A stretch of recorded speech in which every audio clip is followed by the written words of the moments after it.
अस्सलाम वालेकुम मेरे पाकिस्तानी भाइयों। आपको मालूम है कि 4 दिन पहले डंकी लगाते हुए एक किश्ती हादसा हुआ था जिसमें एक पाकिस्तानी की जान चली गई थी और बाकी जो बच गए थे उन्होंने लोगों से मदद की अपील की।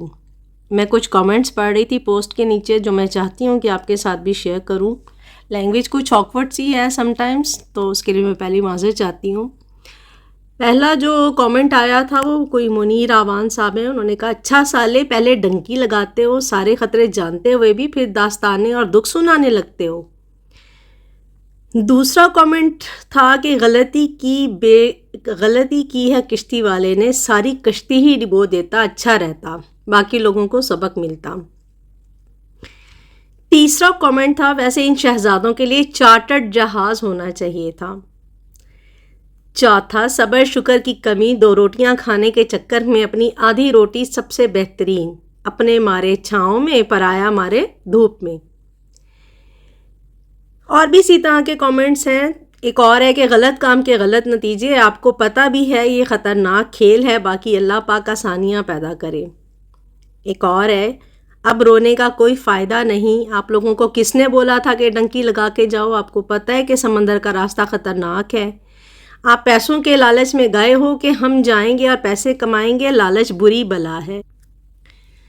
एक साहब ने इन सबको रिप्लाई भी किया है, अब रोने का कोई फ़ायदा नहीं, आप लोगों को किसने बोला था कि डंकी लगा के जाओ, आपको पता है कि समंदर का रास्ता ख़तरनाक है।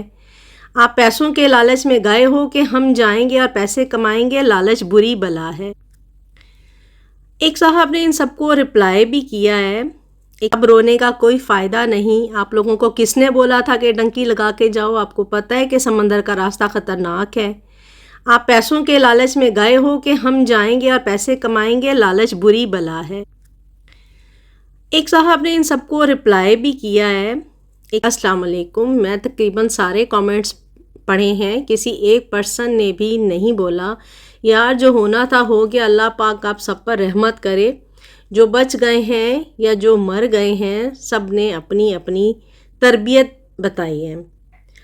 आपने अपने कमेंट्स में अल्लाह पाक आपकी ज़ुबानों को साफ़ करे और अल्लाह पाक आप पर या आपकी किसी भी दोस्त पर परदेश में मौत या तकलीफ़ ना आए। मौत बरहक है, चाहे बंदा लीगल हो या इलीगल हो। अच्छा, एक तो बहुत ही काम का मुझे लगा कि ये है, मैं ज़रूर पढ़ूँगी कि आप लोगों को किसने कहा था किसी भी मुल्क का बॉर्डर इल्लीगल क्रॉस करो। अगर कोई हमारे मुल्क में बग़ैर वीज़ा पासपोर्ट के हमारी इजाज़त के बग़ैर दाखिल होगा तो हम क्या करेंगे? हम भी वही करेंगे जो उन्होंने किया आपके साथ।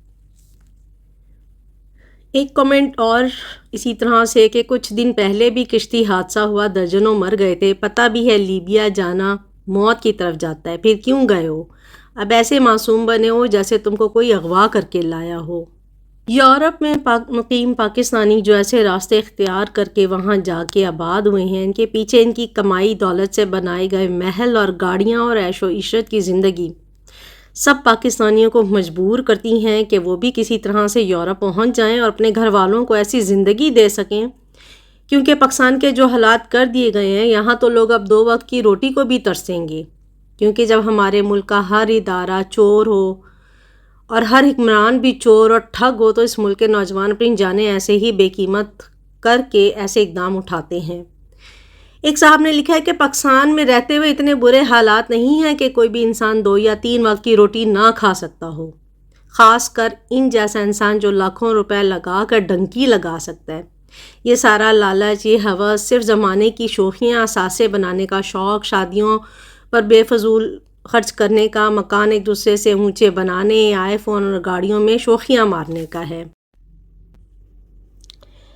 अब इन सब कमेंट्स से आगे मैं क्या कहूँ, क्योंकि एक बात तो वाज़ेह है कि लोगों में काफ़ी अवेयरनेस आ गई है कि आप किसी भी दूसरे मुल्क का बॉर्डर अगर गैर कानूनी क्रॉस करते हैं तो वो सख्त सज़ा के मुस्तहिक हैं। किसी दूसरे मुल्क का बॉर्डर क्रॉस करना आपको समझ भी आ रहा है कि क्या होता है? आप किसी हमसाये की दीवार नहीं फैलान सकते, जबकि आप चले दूसरे मुल्क का बॉर्डर क्रॉस करने। जो लोग बॉर्डर क्रॉस करते हैं उनके पास ना तो तालीम होती है और ना ही किसी पेशा वराना काम की महारत। आपको ये तक तो मालूम नहीं है कि अपने मुल्क में रहते हुए کہ انگلش ایک انٹرنیشنل زبان ہے جس کا جاننا کتنا ضروری ہے دنیا کے کسی بھی خطے میں جانے کے لیے. اور دوسری اہم بات یہ ہے کہ ہر ملک کی اپنی ایک نیشنل لینگویج بھی ہوتی ہے. جیسے فرانس کی فرینچ ہے، یونان جہاں پر بہت لوگ جانے کی کوششیں کرتے ہیں اور ڈوب جاتے ہیں، اس کی یونانی زبان ہے یا گریک لینگویج ہے. جرمن کی جرمنی ہے، جیسے چائنا کی چائنیز ہے، وغیرہ وغیرہ. اب آپ خود بتائیں، پانی کا ایک گلاس تک تو آپ مانگ نہیں سکتے کسی دوسرے ملک میں جا کر، تو آپ کام کیسے مانگیں گے؟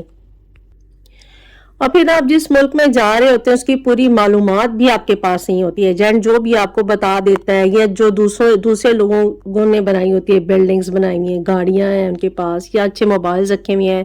جو لوگ باہر سے جاتے ہیں اپنے ملک میں بڑے سوٹ بوٹی ڈھو کر، موبائل قیمتی ہاتھوں میں لے کر، آپ ان کو دیکھ کر سمجھتے ہیں کہ شاید کوئی بڑا لگژری لائف سٹائل آ جائے گا ہم اگر باہر چلے جائیں گے. تو آپ کو یہ نہیں پتا کہ اس کے پیچھے بھی ایک پوری سٹوری ہوتی ہے. اگر آپ اس سٹوری کو جان لیں تو آپ کہیں گے یار میں اپنے ماں باپ بہن بھائیوں کے پاس ہوں، اپنے ملک میں ہوں، اس سے تو کروڑ درجہ بہتر ہے کہ میں اپنے ملک میں آدھی روٹی کھا لوں. کچھ لوگوں نے جیسے کامنٹس کیا ہے کہ باہر کی پوری روٹی سے بہتر ہے اپنے ملک کی آدھی روٹی کھا لیں، اور میں سمجھتی ہوں یہ زیادہ بیٹر ہے.